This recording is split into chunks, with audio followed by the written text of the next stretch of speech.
Apple just announced the iPhone 17e, and on paper, it looks like a solid $599 iPhone. But once you actually look closer, some of the decisions Apple made here are pretty strange. There are a few upgrades that make this phone surprisingly good value, but there are also some missing features that might make you think twice before buying it. So before you spend your money, here are 15 things you absolutely need to know about the iPhone 17e.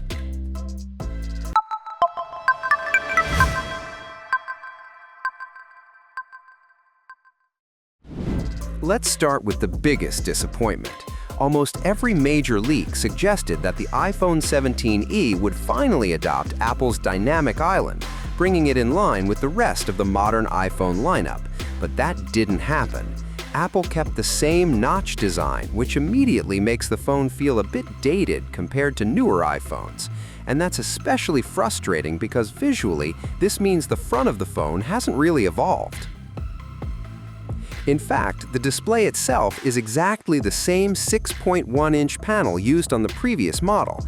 That means there's no increase in brightness, no thinner bezels, and definitely no 120 Hz refresh rate. So while the screen is still perfectly fine for everyday use, it doesn't really feel like a generational upgrade.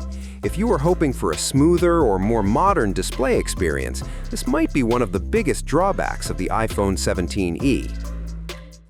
Now here's where things start to get more interesting. Apple has doubled the base storage, meaning the iPhone 17e now starts at 256 gigabytes. What's surprising is that Apple didn't increase the price at all, keeping it at $599. For context, the 256-gigabyte iPhone 16 launched at $699, so this is actually a pretty significant value improvement. Another major upgrade is the return of MagSafe. Apple completely skipped this feature on the previous budget model, which was honestly one of the strangest decisions they made. Thankfully, MagSafe is now included on the iPhone 17e, which means you can finally use all the magnetic accessories like chargers, wallets, and battery packs exactly the way Apple intended. Because MagSafe is back, wireless charging speeds have also doubled. The iPhone 17e now supports 15 watts wireless charging, compared to the 7.5 watts from the previous generation. It's still not as fast as the 25 watts charging supported by the regular iPhone 17 models, but for a budget device, this is still a very respectable improvement. Apple also updated its accessories to match the change. The new official Apple and Beats cases now include MagSafe magnets, something that was strangely missing from last year's official cases. Because of this, the silicone cases are slightly more expensive, increasing from $39 to $75. But at least you're now getting proper MagSafe alignment built into the design. Physically, the iPhone 17e looks almost identical to the previous model. The dimensions are exactly the same, and most people probably wouldn't notice any difference at first glance. However, the phone is now 2 grams heavier, most likely due to the addition of those MagSafe magnets inside the device. In real-world use, though, this is a difference you'll probably never feel. Interestingly, that weight increase doesn't come with a larger battery. Apple still rates the iPhone 17e for 26 hours of battery life, which is exactly the same as the previous generation. That's a little surprising because the phone now uses a newer chip that should technically be more power efficient. Many people expected at least a small improvement, but Apple kept the battery performance exactly where it was before. However, it's not exactly the same version found in the standard iPhone 17. Apple slightly reduced the graphics performance by disabling one GPU core, which helps keep costs down while still delivering excellent overall performance. In practice, though, this change probably won't matter for most users. The A19 chip is extremely powerful, and even with one less GPU core, it should still handle everyday tasks and gaming without any issues. Since the display is limited to 60 Hz, the A19e actually has more than enough power to maintain smooth performance across most apps and games. Another benefit of the new GPU architecture is improved AI processing.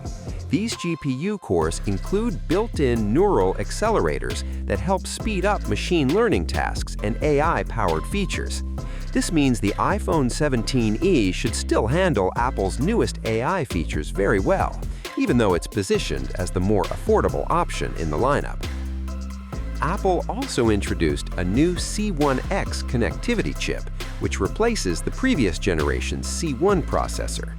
This newer chip is designed to be more power efficient while also improving wireless performance. However, there is one noticeable limitation. The phone still supports Wi-Fi 6, rather than the newer Wi-Fi 6E or Wi-Fi 7 standards that are starting to appear on newer devices.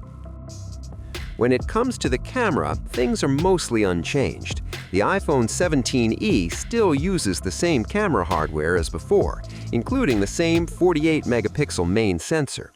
Unfortunately, this sensor is smaller than the ones found in the higher-end iPhone models, which means it won't perform quite as well in low-light situations. One small but noticeable change is the addition of a new color. Alongside the classic black and white models, Apple has introduced a soft pink option for the iPhone 17e. It might not be everyone's favorite color choice, but it's still nice to see Apple adding a bit more variety to the budget lineup. Apple also upgraded the screen durability with Ceramic Shield 2, which is significantly more resistant to scratches compared to the original version. According to durability tests, this newer glass only starts scratching at a higher hardness level, meaning it should hold up better against everyday wear and tear. So overall, the iPhone 17e isn't a bad phone. Starting at 256 gigabytes for $599, it actually offers decent value if you're looking for a new iPhone without spending flagship money. But the competition is strong.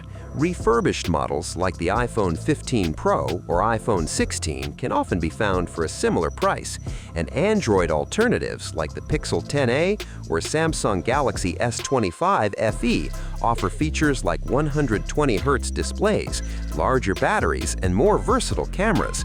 So the real question is simple. Would you buy the iPhone 17e, or would you choose one of those alternatives instead? Let me know what you'd pick in the comments below.